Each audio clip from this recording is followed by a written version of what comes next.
Qu'est-ce que vous avez envie que l'on retienne de cette exposition Cézanne 2025?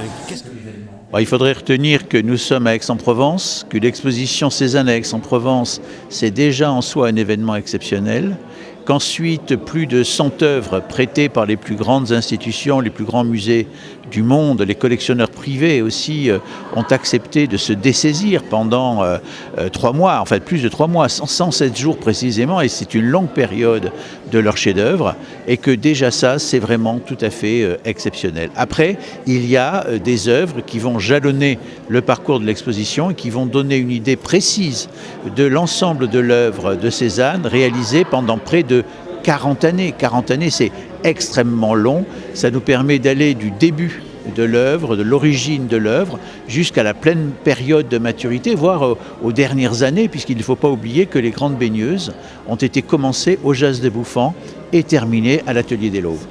Mais ce qui est le plus important à retenir de l'aventure que nous menons avec cette exposition magnifique qui va être au musée Granet, c'est de faire comprendre, il y a cette phrase de Cézanne, elle dit tout, ce pays n'a pas encore trouvé un interprète à la hauteur des richesses qu'il déploie.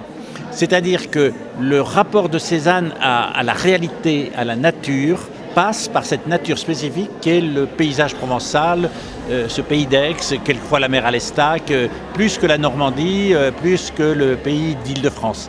Et cet enracinement de Cézanne, avec Sainte-Victoire qu'il va transformer en la montagne de Cézanne, cet enracinement de Cézanne est une spécificité dans l'histoire de l'art.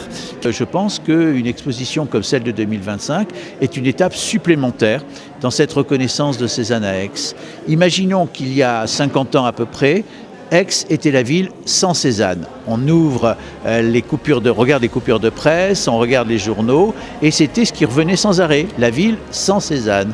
Eh bien, l'idée maintenant, c'est de dire que nous sommes la ville de Cézanne, et c'est évidemment quelque chose d'essentiel.